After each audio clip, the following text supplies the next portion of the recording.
Yo elegí Eneida de Morales porque es una escritora de mi pueblo, de mi ciudad, y no es muy conocida, infelizmente.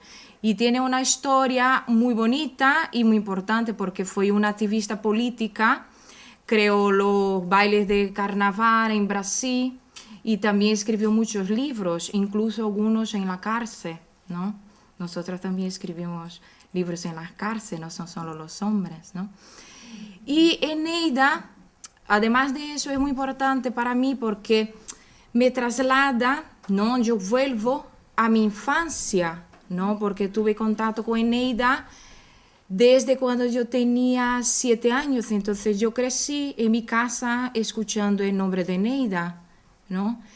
Y aquí, ¿no? Pone aquí GEPEN, que es mi grupo de investigación en Brasil, que es grupo de estudios y pesquisa, pero pesquisa, la traducción e investigación Eneida de Morales.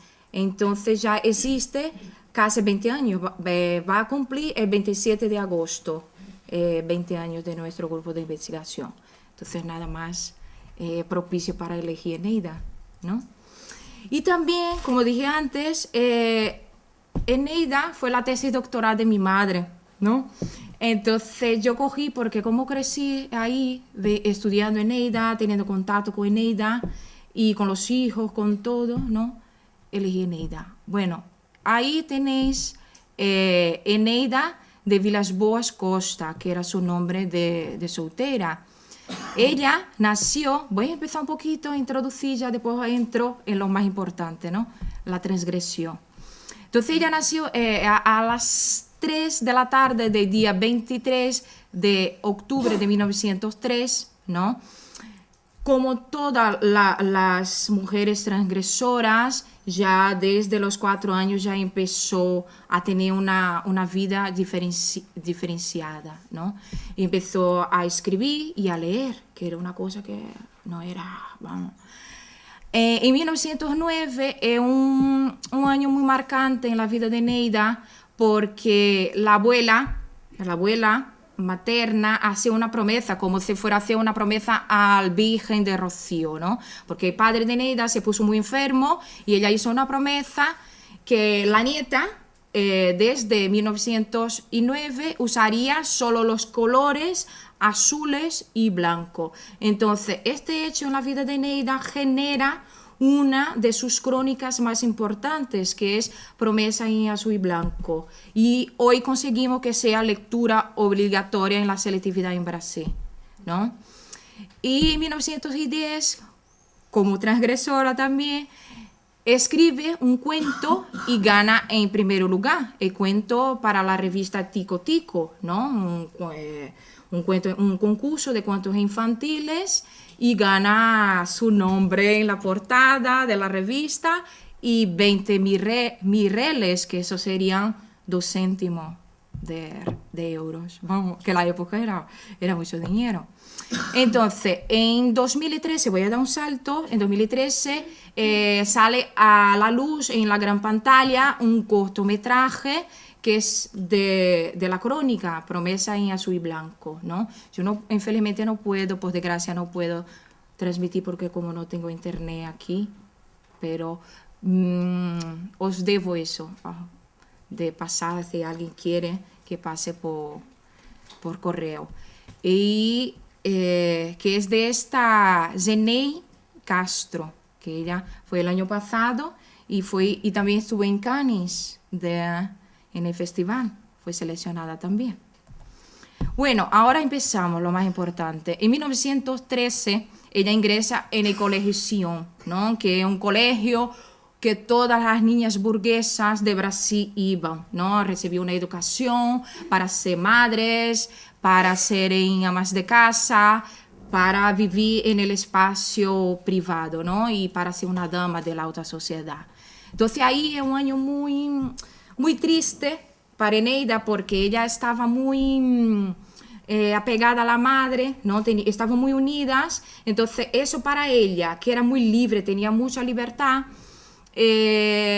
representó un castigo esa falta de libertad. Entonces en ese momento ella empieza a escribir cartas diarias a la madre y estas cartas ella guardó hasta 1932 cuando los militares invadieron su casa y confiscaron las cartas pensando que eran planos subversivos contra el gobierno, ¿no?, militar.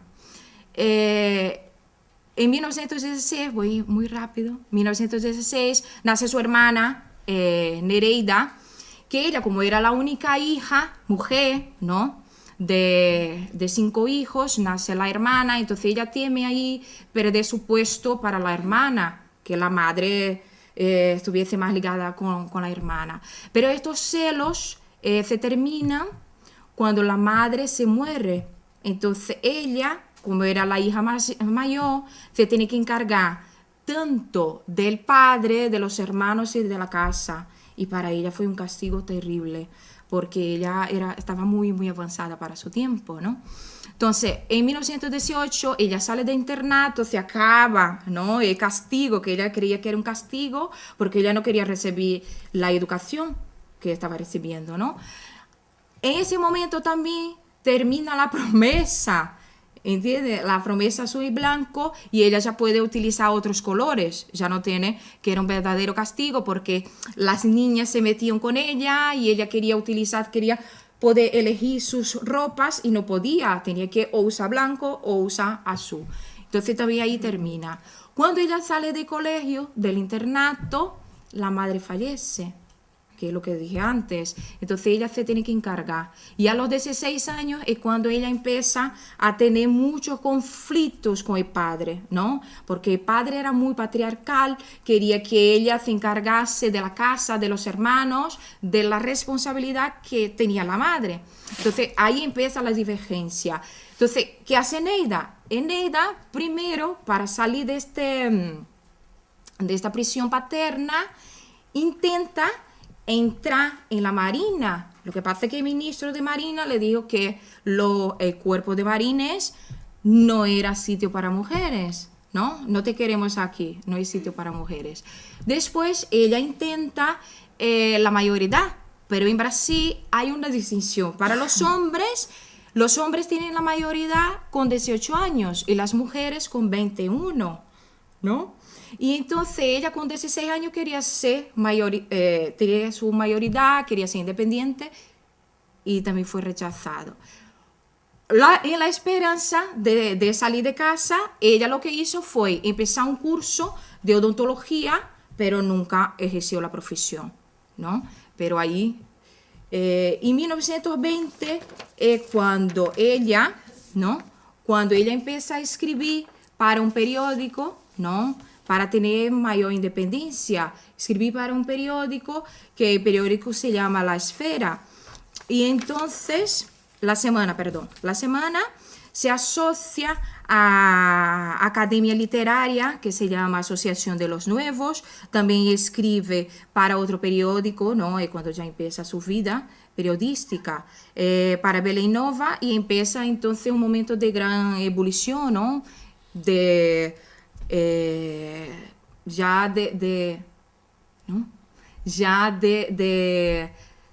las lecturas, ¿no?, feministas, de las lecturas comunistas.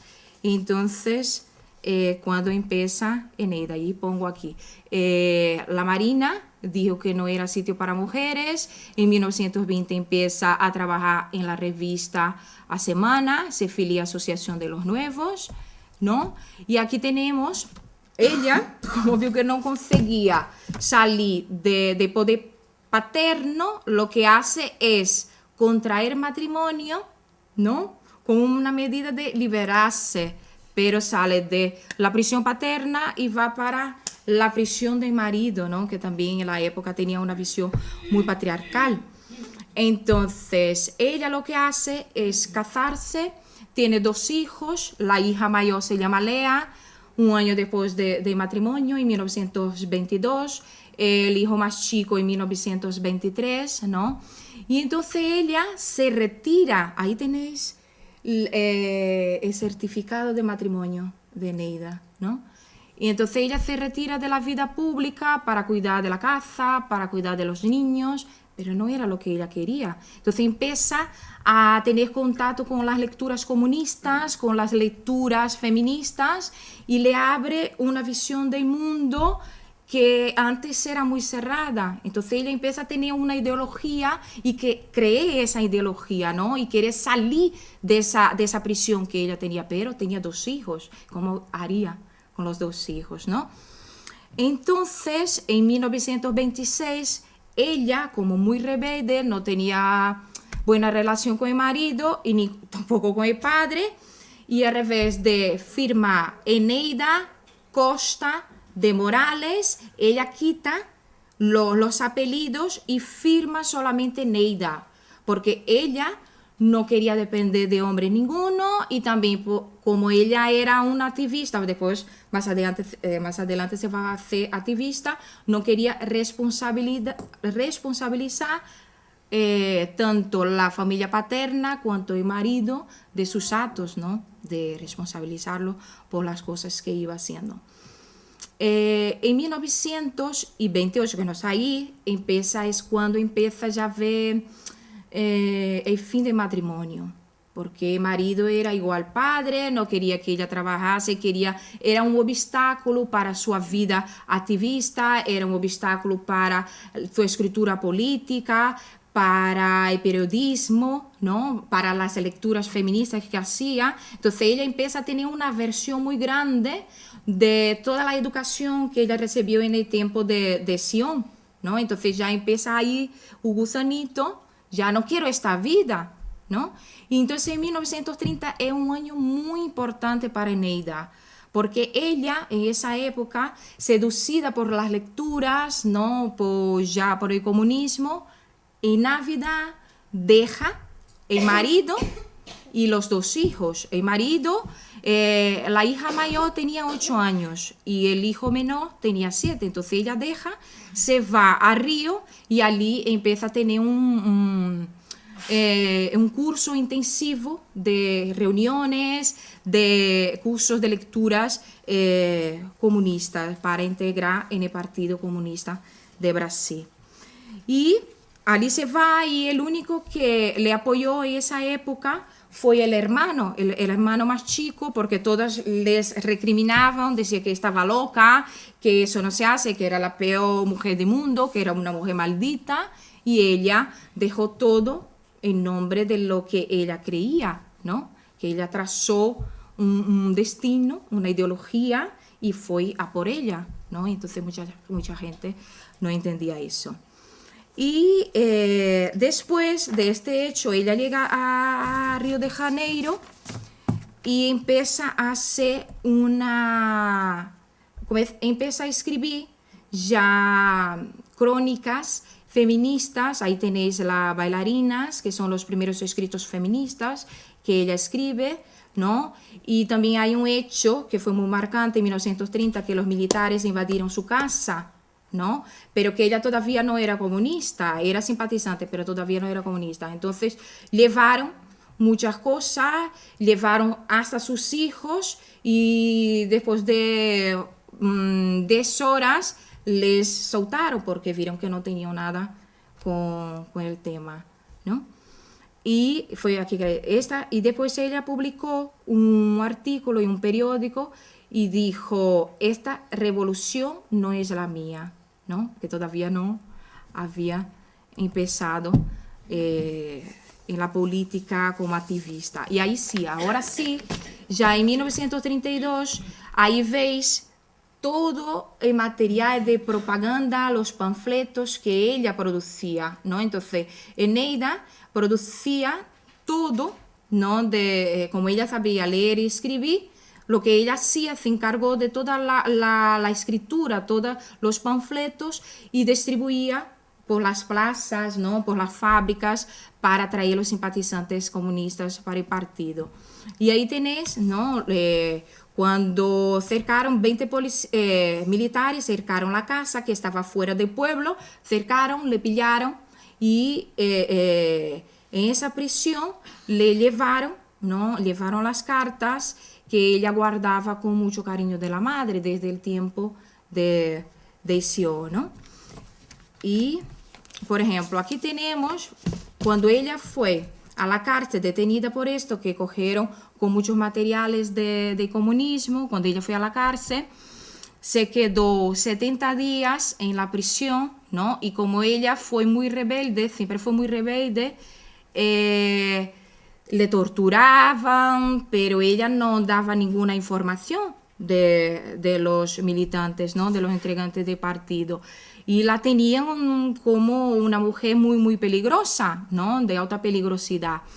Y ella se quedó en una solitaria por la rebeldía, se quedó en una solitaria, le torturaban, le echaban en la solitaria, porque como ella no quería decir nada, decir dónde estaban los otros, ella le castigaban, se quedó 40 días en la solitaria. Y el único contacto que ella tenía con el mundo exterior era un agujero que había en la solitaria, ¿no? Entonces todas las veces que ella se acercaba para ver lo que pasaba afuera, los militares le metían el dedo en el ojo, ¿no?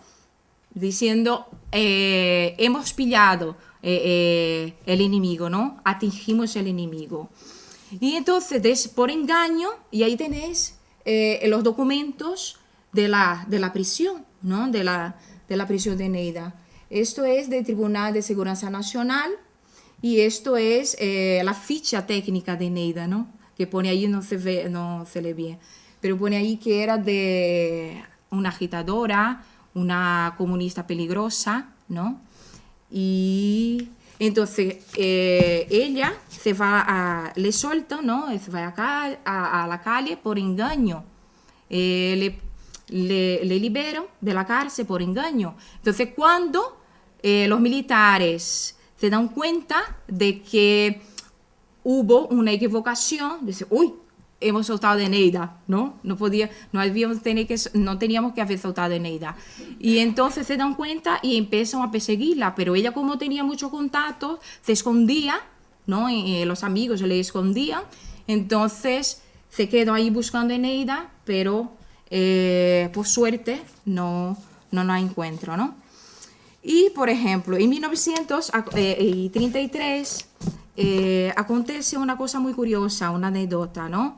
Que ella, cuando sale de la cárcel, está en una pensión en Río, no, perdón, en São Paulo. La dueña de la pensión, ¿no? En la cena se acerca con un periódico que tenía esta foto que veis ahí. Entonces se acerca y le pregunta, ¿usted conoce Neida? Y dice, Neida, no la conozco. Y sí, es una chica espía, amante de los revolucionarios, de los personajes revolucionarios de Rusia.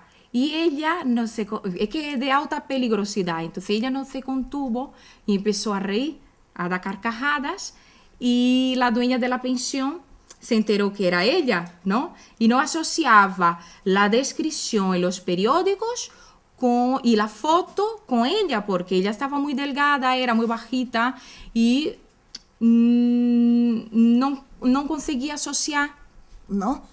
Perdón, que Eneida era la chica de la foto, ¿no?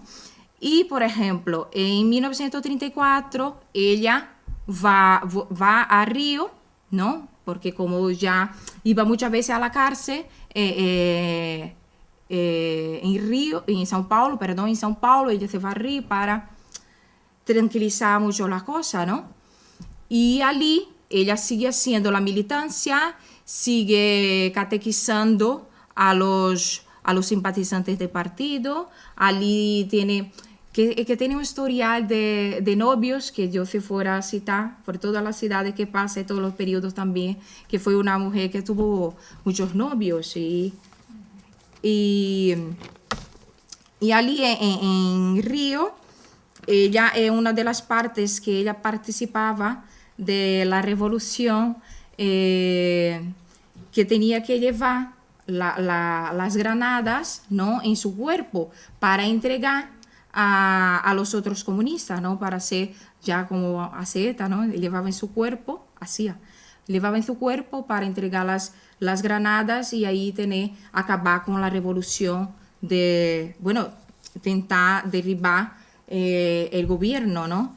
El gobierno militar. Entonces, esto de las granadas, de distribuir los panfletos, las propagandas, esto todo fue una prueba de fuego, ¿no? Un bautizo de fuego. ¿Por qué? Porque como ella era burguesa, ¿no? El Partido Comunista no aceptaba los burgueses, pero necesitaban de ella porque ella era la única que sabía escribir y leer. Entonces ella, para ser aceptada en el Partido Comunista, ella tuvo que deshacerse de todos los bienes materiales que ella tenía, las joyas. Entonces ella pasa a vivir como una obrera y por eso iba a la cárcel como obrera, como con todos los otros. Y no tenía distinción porque en Brasil al menos habían intelectuales, escritores que eran militantes, pero como tenían dinero no se iban a la cárcel, o iban y salían antes, pero ella no. Ella lo que hizo fue vivir intensamente esta lucha, ¿no? Voy a dar un salto, ¿vale? Voy a dar un salto, ¿no? Y aquí tenemos una pieza de teatro que es justo hablando sobre la prisión que tenéis ahí. Fue encenada en 2011, ¿no? Y cuenta toda la historia de Neida en la prisión, ¿no? La otra foto es cuando ella empieza a participar de las reuniones intelectuales, ¿no? Después cuando ya salió de la cárcel, las reuniones intelectuales, y ella fue la única mujer que participó del grupo de los 23, que eran intelectuales que se reunían, eran 23 intelectuales que se reunían todos los días 23 de cada mes, y ella era la única mujer, eran 22 hombres y ella la única. Entonces ella la única que hacía parte de este grupo. En 1936 es la peor presión de Neida. ¿Por qué? Porque ella participa de una revolución, ¿no?, constitucionalista, y le pillan con las granadas, ¿no?, en el cuerpo, y se va a la cárcel, ¿no? Se va a la cárcel y tiene que quedarse allí 1 año y medio, y la torturaban constantemente, y ella, como muy rebelde, no decía nada, no les daba información de lo que ellos querían. Entonces ella aguantó, ¿no? Y como ella era una prisionera de alta peligrosidad, siempre se quedaba en solitaria, ¿no? Porque ellos no querían que ella, por ejemplo, convenciese a las demás, ¿no?, de hacer alguna rebelión o cosas así, ¿no? Entonces ella tiene que esperar 1 año para ser juzgada, para volver a salir a la calle. Entonces cuando ella sale a la calle nuevamente, ella no tiene trabajo, no tiene dinero, los amigos se alejaron porque como ella siempre iba a la cárcel, la gente se alejó totalmente de ella.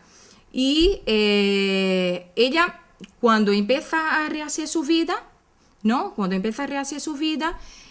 consigue un trabajo en un colegio universitario, pero como ella estaba fichada como activista política, le echaron. Dijeron: no te queremos aquí porque eres una activista, y aquí no contratamos activistas, ¿no? Y llegó un punto que todas las fiestas nacionales de Brasil, ¿no?, que hacían con Neida por seguridad nacional, todas las fiestas le prendían. Neida iba a la cárcel para que no cometiera ningún atentado contra el gobierno militar, ¿no? Entonces todas las veces ya viró un cachondeo, todas las veces ya le metían en la cárcel. Y ella nunca paró la vida de militante. Entonces llega en 1940 que el partido, ¿no?, por decisión del partido, cree que es mejor que ella se exilara y se va a Francia, ¿no? Llega a Francia, se queda allí 5 años para tranquilizar, y ya en 45 ella regresa a Brasil. ¿Me seguís? Sí. Y en 1945, cuando ella regresa a Brasil, ya viene y crea una escuela para alfabetizar a los comunistas, ¿no? A la gente de la fábrica, a las amas de casa, a la gente de la construcción civil, pero era una escuela clandestina, ¿no? Era hecho todo por la noche y en los edificios que estaban en obra. Entonces, cuando terminaba la obra de los edificios, tenían que pasar a otro y así sucesivamente, ¿no? Y la escuela duró durante muchos años, ¿no? Aquí tenéis otro texto feminista de Neida y aquí la foto de cuando se inauguró la escuela. La escuela que se llama Siqueira Campus, que era la escuela para alfabetizar a los comunistas, para que ellos pudiesen saber leer y escribir. Y aquí, por ejemplo, tenemos los espacios masculinos de poder, ¿no? Porque Neida siempre fue una transgresora y siempre participó. Ves que es la única, ¿ves? En medio de muchos hombres, ella está siempre ahí, ¿no? Las reuniones intelectuales en librerías, en reuniones clandestinas también. Y aquí, por ejemplo, antes de pasar a los libros, quería decir que en 1955 es un año muy importante para Eneida, pero muy importante. ¿Por qué es muy importante? Porque después de 23 años, Eneida por fin tiene perdón de los hijos, ¿no? Después de 23 años, ¿no? Entonces, en 1955, en Navidad de 1955, tiene el perdón del hijo, ¿no? De más chico. Y ya tiene que esperar el año siguiente para obtener el perdón de Lea, que fue su hija. Pero antes de esta situación intentó tener perdón, lo que pasa es que los hijos no le querían ver. Fueron varias situaciones, varios intentos frustrados. Intentos frustrados de reconciliación, pero ellos no querían, ¿no? Y ahí veis que tiene los libros, no son todos, pero tenéis ahí los libros de Neida, ¿no? Tierra Verde, que es el primero. Hay uno que ella escribió en la cárcel que se llama O Quarteirão, pero no tuvo publicación. Cão da Madrugada, y Aruanda y Banho de Cheiro, es una trilogía, ¿no? La historia de carnaval, porque Neida es muy importante para el carnaval brasileño.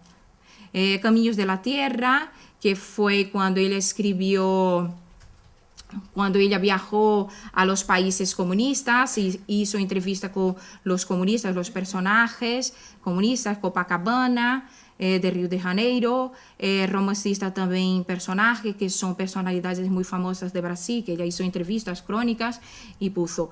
Y Mujer para niños, que sería para crianças, pero para niños, la traducción, un libro que ella escribió en París, ¿no? Y su último libro fue también de crónicas, que Boa Noite Professor, ¿no? Tenéis ahí. Y para terminar, prometo, ahora termino ya. En 1959, cuando ella hace el viaje a los países socialistas, lo que hace es que cuando está en China, visitando China, se pone enferma, se pone muy enferma, se pone afónica y tiene que regresar a Brasil. Cuando ingresa a Brasil, ella es ingresada de inmediato al hospital y tiene que hacer una intervención quirúrgica y le descubren un quiste, un pólipo en la laringe, ¿no? Y a partir de ahí es el inicio de un sufrimiento que se arrastraría por 12 largos años, ¿no? Y la enfermedad de carácter oncológico, ¿no? Después se extiende al pulmón y al intestino. Entonces, ahí es cuando Eneida empieza a luchar, ¿no? Para sobrevivir. Y esto es la foto cuando ella descubre que está enferma en China y tiene que regresar. Y aquí, por ejemplo, tiene la carta testamento, ¿no? Que 10 años después de tanta lucha contra el cáncer, y vio que la enfermedad era irreversible, ella escribe una carta testamento, ¿no? Contando toda su vida, su historia, pidiendo perdón para los hijos, ¿no? Que los abandonó cuando eran chicos, intentando, ¿no? Convencerlo o justificar el amor que ella tenía por el comunismo, ¿no? Y más o menos eso. Y pidió para que el hijo menor, Otavio, guardase esta carta, ¿no? Y solo leyera cuando ella se muriera, ¿no? Entonces él fue guardián de esta carta durante 2 años, ¿no? Eso es en 1969. Entonces, en 1971 ella hace la última viaje a mi ciudad, a su ciudad natal, Belén de Pará, y allí instala, fue la última, ya sabía que se iba a morir, y inaugura allí el Museo de la Imagen y del Sonido, que los personajes famosos grababan sus testimonios para que se quedase ahí como documentos, ¿no? Y regresa a Río y allí ingresa inmediatamente al hospital y tiene un derrame cerebral, ¿no? Permaneciendo en coma durante muchos días, y era su última parada, su último viaje. Falleció el 27 de abril de 1971 y ella, como no quería estar en Río, trasladaron su cuerpo a Belén al día siguiente y allí fue enterrada y descansa en el cementerio de Santa Isabel, que es un cementerio allí de burgueses en mi ciudad. Y ahí tenéis la carta, ¿no? La carta testamento que está escrito de su puño y letra, es la original. Y aquí para siempre Neida, ¿no? Que su mejor amigo, Carlos Drummond de Andrade, que es, según los críticos, ¿no? Es el más grande escritor y poeta de Brasil. Y aquí él intenta describir lo que fue Neida, ¿no? La lucha de Neida, que ella era una mujer muy valiente, que todas las veces que ellos, está en portugués, que todas las veces que ellos pensaban que ella se iba a morir, era como la fénix, ¿no? Se volvía con más fuerza, con más ganas de lucha, de participar, de escribir. Pero al final la enfermedad era muy mala, entonces en 1971 se muere, ¿no?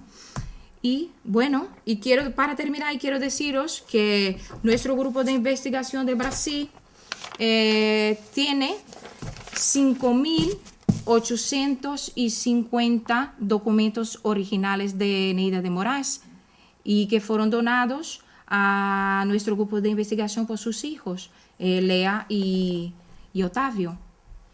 Pues con eso termino. Muchas gracias.